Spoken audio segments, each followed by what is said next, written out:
Hello, everybody. Welcome back to a new lecture. I have here with me Dr. Marina Aguirre. Many of you know her. A lot of people here at Mel love her and miss her. We miss her lectures like we had them last year. But she's here again for a new lecture. So she's going to start in a little bit. Before she starts, I'd like to remind you that the library is open for curbside pickup. So go to our website, browse our catalog online, and place an order. You can later pick it up. You can find books for sale, plants for sale here in the lobby. And don't forget that our virtual auction is running right now. Go to our website to find the auction site. As you know, Dr. Marina Aguirre, she has a lot of studies on many things about Mexico. She's an ethnohistorian.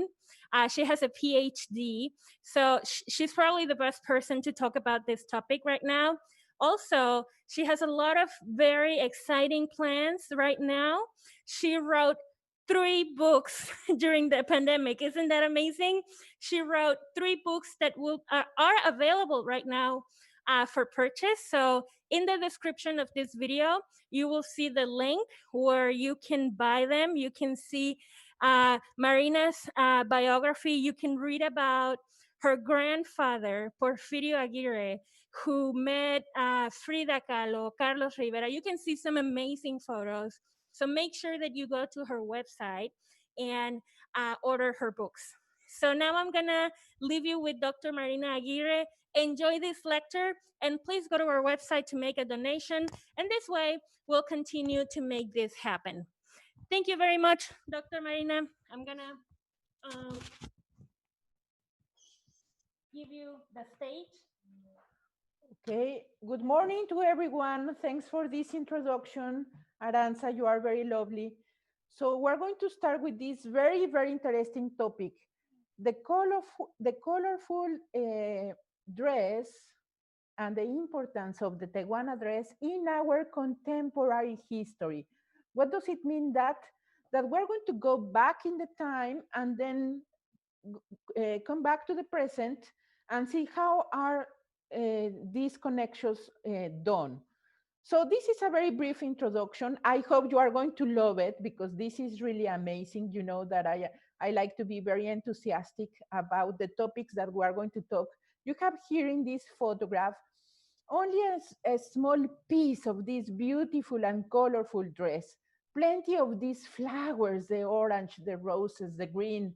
The cultural diversity that exists in Mexico is wonderful. Learning to value differences in order to accept them is a great opportunity to discover our country.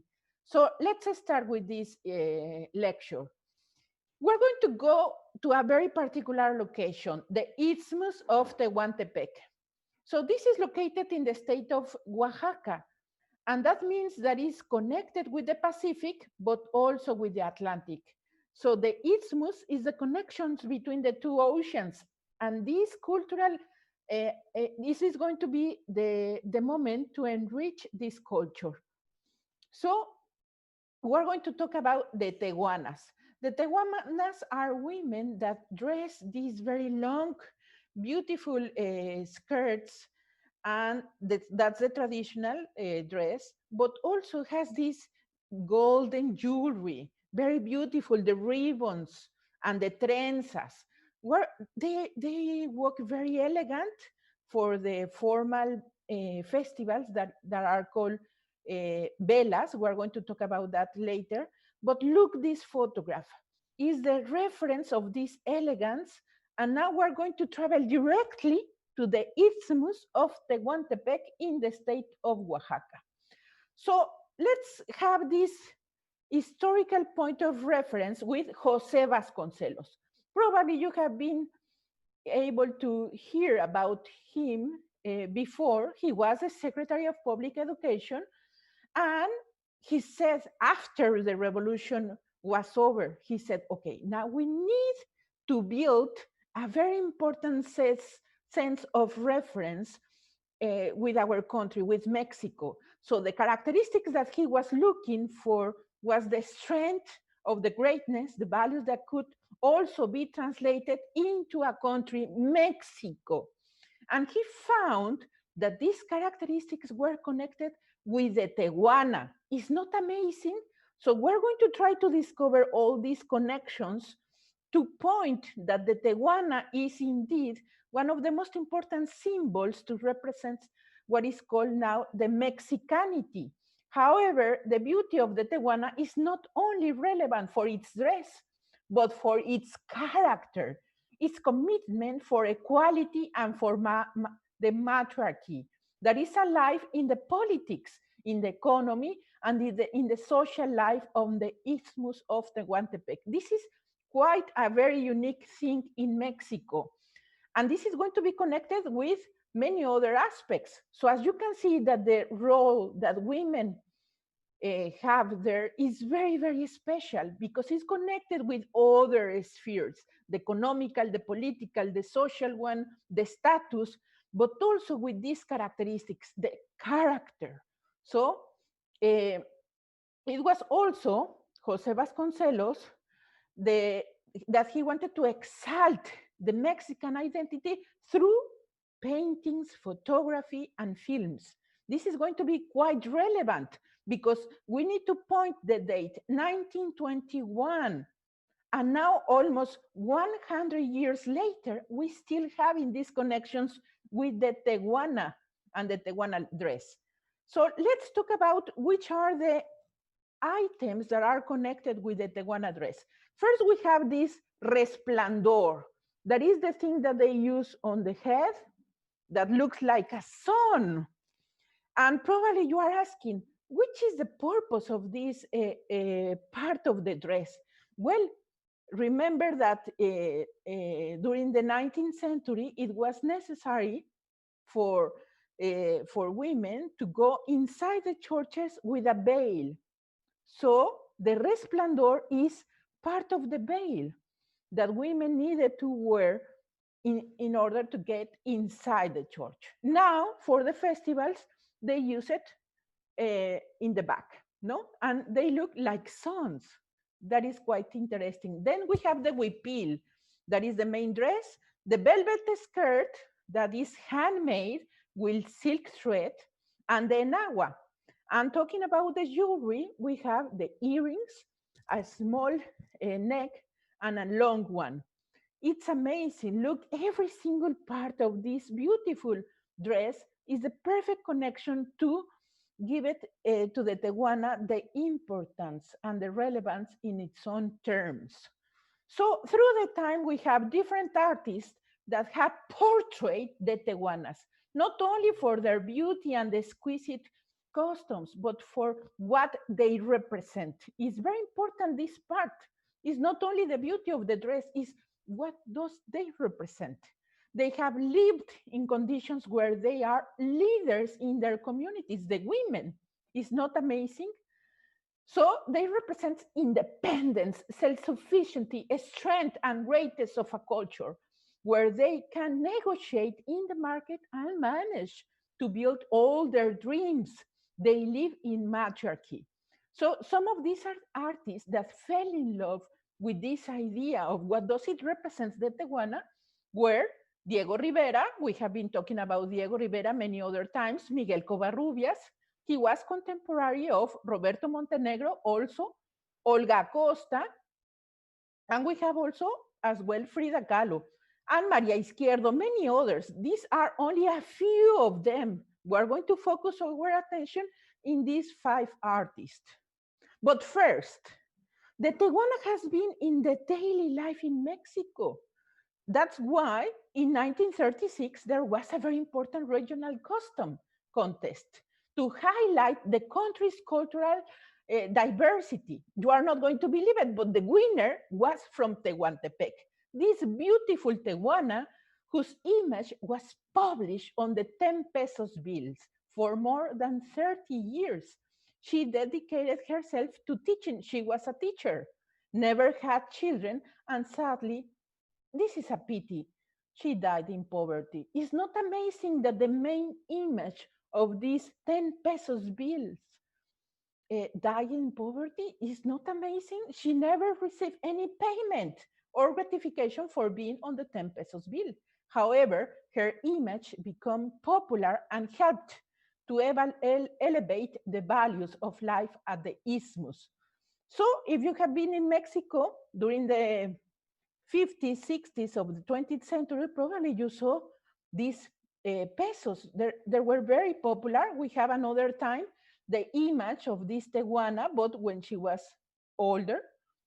And it's very interesting, this story, because this bill was part of the daily life, the daily life. So it's crucial to see the Tehuana as a main symbol to integrate all these values in this Mexican nationality.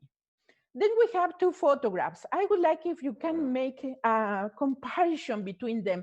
In our left side, we have one photograph of the very famous Italian photographer, Tina Modotti.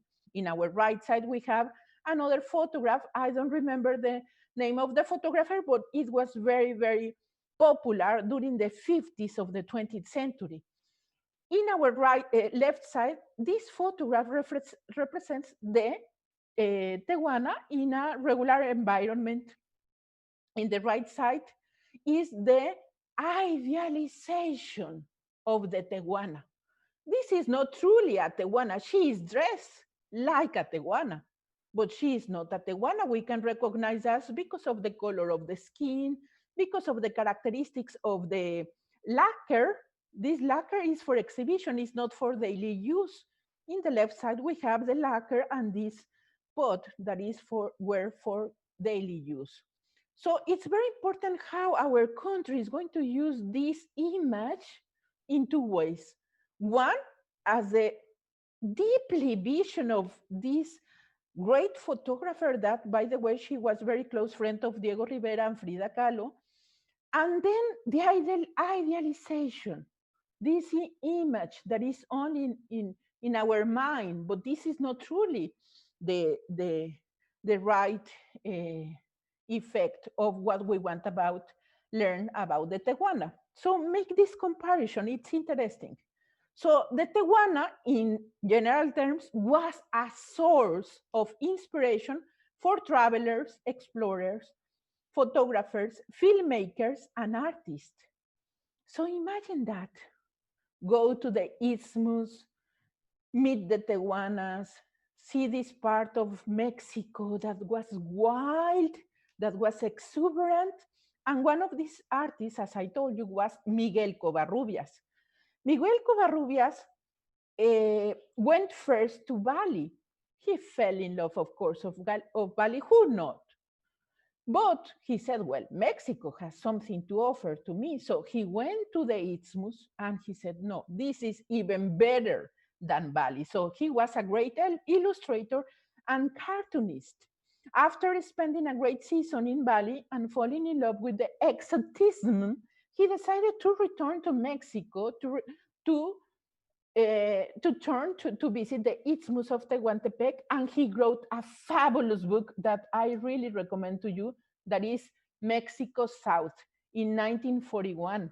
He illustrated everything with these exotic images of the women, the Tehuana dress, and the beautiful and exuberant environment.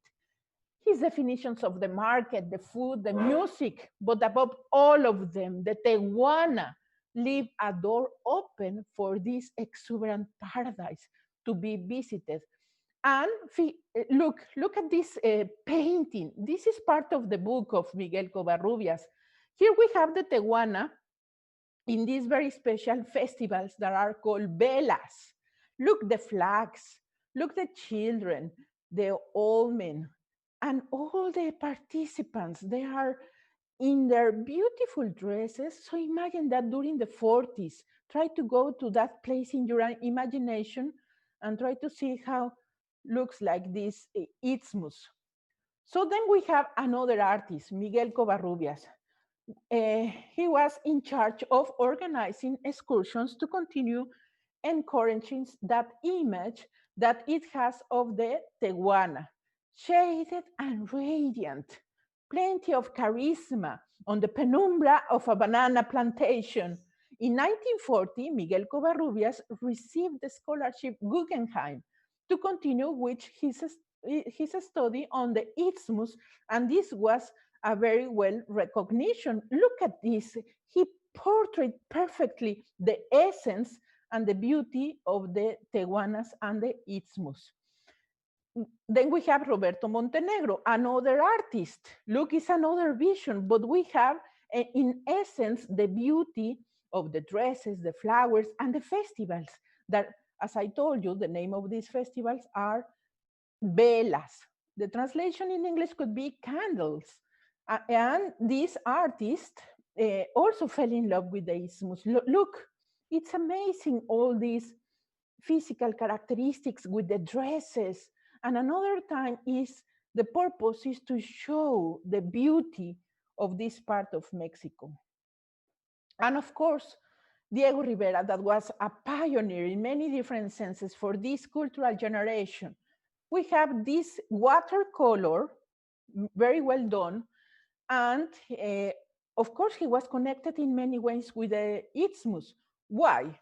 Because in 1921, he came back from Europe after spending more than 11 years in France, in Italy, and in Spain. And when he came back to Mexico, he said, okay, beautiful. I want to paint, but he had only the references and the cultural motifs of the Renaissance. You can see these very first murals at the San Ildefonso College in Mexico City, and you can see the angels, the, the white virgins with the blue eyes, the angels, no? And then Jose Vasconcelos, the Prime Minister of Education, said, you know, Diego, you must travel to Mexico. You are copying the patterns of the Renaissance here, and you must do something different. So he decided the first stop to go to the isthmus. And it's unbelievable, the connections, because later, this love that he had about the isthmus and the Tehuana was the connection with Frida. Can you imagine? This is very close and very deep, because later Frida, well, they met later, but with the time, Frida decided to wear the Tehuana dress as a way to have their own symbol, no? And I am going to tell you this is very important for me to clarify, because when I am traveling to Oaxaca, most of my travelers used to tell me, oh, Marina, the Frida Kahlo dress. No, it's not the Frida Kahlo dress. It's the Tehuana dress that Frida Kahlo took in order to make their own symbol. But it's not the opposite, because the Tehuana dress has many, many more years of influence and a deeper understanding and meaning. So don't be confused. And it's important to clarify, not say that this is the Frida Kahlo dress. No, that's the Tehuana dress.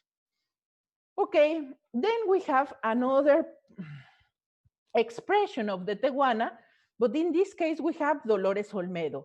Dolores Olmedo was the patron of Diego Rivera. So she was a very wealthy woman, and she gave a lot of money to Diego. And when Frida Kahlo passed away, Diego Rivera spends the summer in Acapulco in the residence of Dolores Olmedo, and he painted several issues, some of the landscapes that you can see at the Dolores Olmedo Museum, and this beautiful painting that is about Dolores Olmedo dressed like a Tehuana.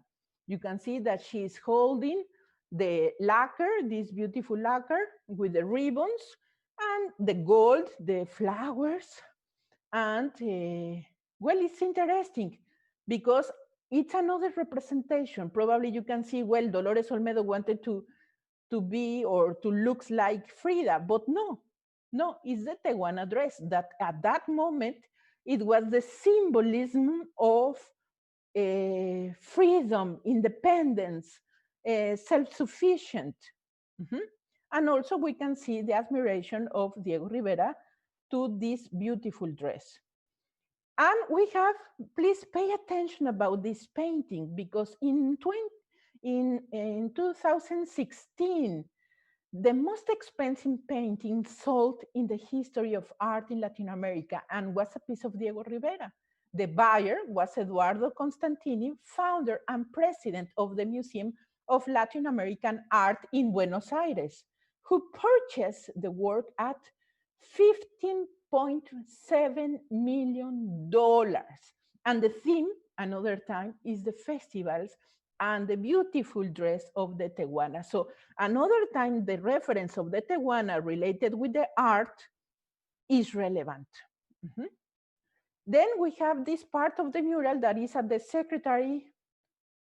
building of the Secretary Public Education in Mexico City, that it was the very first mural that Diego Rivera painted after his visit to the Isthmus. And we can see a tremendous change. This is a turning point in his career, because for first time we're going to see that he fell in love with the roots, the culture, the the indigenous people, and the connection with all these flavors and smells.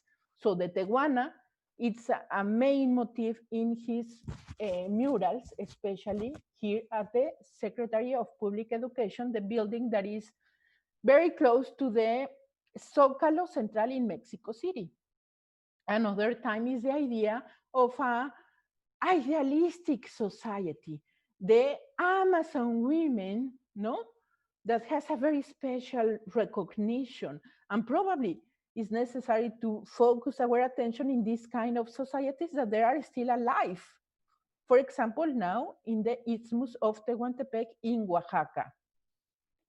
Here we have another artist, Olga Costa. We have two beautiful paintings. Look, the pose of the women's. They are like resting a little bit, but with this pride. They are powerful women, and one is holding this beautiful watermelon that match perfectly with the color of the dress, and the other one is a little bit sad. But don't pay attention too much about that.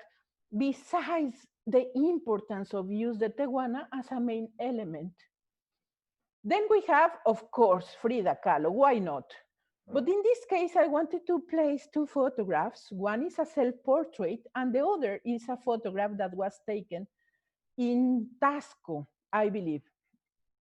You can see that she is wearing all the elements of the Tehuana dress, and she was very, very careful about taking care of every single detail, because remember that this veil that was used was only for particular festivals, religious festivals. So even knowing that, well, Frida was not concerned, and she was happy to wear the Tehuana dress in any different activity. So all these artists were inspired by the strength and the greatness of the Tehuana in their autonomy and sensuality, in their costumes and in their dances, where they elegantly show their petticoats, huipiles, and jewelry, and promote the nostalgia of a unique region in our country, which has a living culture in its traditions, in its dress, and its language, and in its people, symbols of beauty and equal commitment. Probably we're thinking that we are in 2020, that we are the very best, and we have all these concerns with civil rights, but well, we're talking that these societies, they already have this conscience. So it's better to look directly to these examples and learn about them. That's more or less my purpose. So the Tehuana also was an inspiration for the cine. In, in Mexico, we have this golden age during the 50s, and the Tehuana was there. Here we have three beautiful photographs, but another time, it's very important to point that is the idealization of the Tehuana. because these are actresses. And of course, they have the makeup and other tiny things that are not related, connected with the culture, but the idealization is what is makes relevant in order to understand the contemporary history. Then we have here three fabulous examples of how the Tehuana dress, even today, 2020, is wear for many different important people. The first example is Lila Downs. She's a singer. I believe most of them you know it, you know her. Then we have Elena Poniatowska, the writer. She's wearing a very fancy Tehuana dress. And you must know that when she won a very important prize in Spain, she was wearing the same Tehuana dress. So for her, that meant that the best way to introduce herself was with this dress as an identity. And then we have a very famous actress in Mexico that is called La Doña. Probably some of them you know them. And she was an actress. She was also very well known because of her beauty. So here we have these three examples, and we have more. We have more. Uh, of course, we have Salma Hayek, but many people used to say, well, here we have the beautiful Salma Hayek dressed like Frida Kahlo. Great mistake. It's not.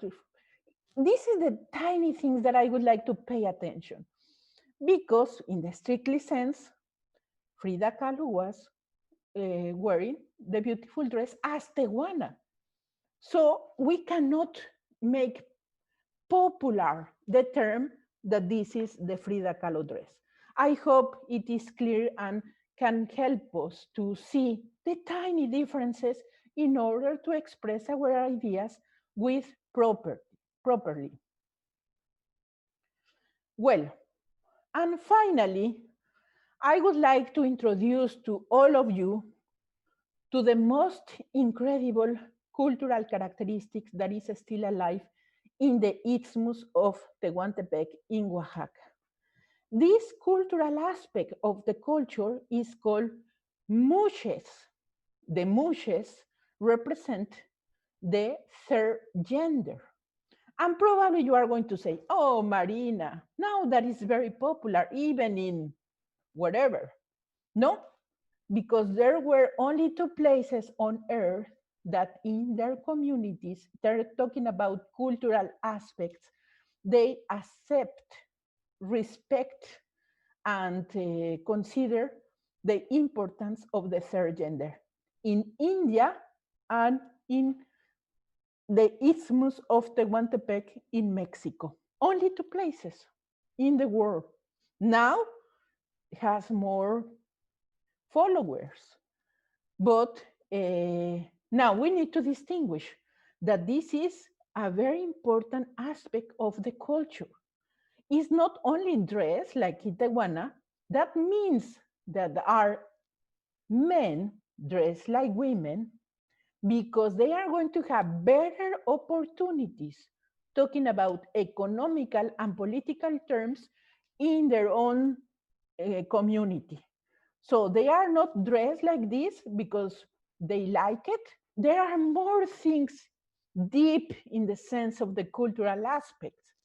These aspects are related with how women are building this system where the most important part of the hierarchy is going to be one woman, and then another, and then another, and then the mushe, and below, guess, men. Well, this is another style. I don't want to say that this is the idealistic way, but this another. And talking about these terms, it's interesting how there we can talk about the importance, the relevance, and express the visibility of the third gender at the Isthmus of Tehuantepec. So probably at this point you would like to ask something, of course, but it's not possible because this is a record. But if you have time, you can take a glimpse to the same lecture, read a little bit what I wrote, and probably this can be the inspiration to look further into the things that you are seeing during your daily life, and you are not having probably the approach to understand how deep is the context of each of these elements. So now, for example, for Day of the Dead that is coming, you are going to see some of the characters that are going to be dressed like with the Tehuana dress, or probably Katrina with the Tehuana dress. So they are mixing elements. They are combining ideas to represent something. This is the importance of the culture.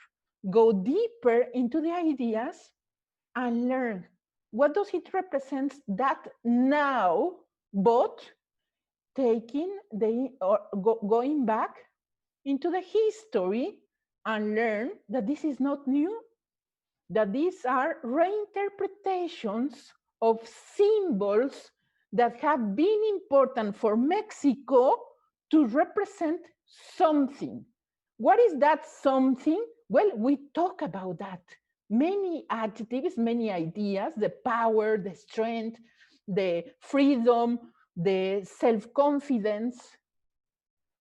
All of these ideas are related with the country that wanted to create with these ideas through the art.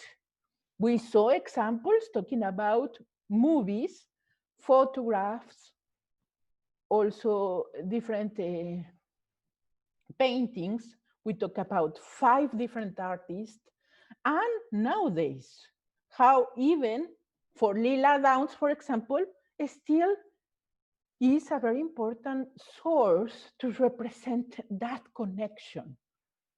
So I am so happy to share this topic with all of you. Probably is the very first step to continue digging into the beautiful roots that we have in Mexico.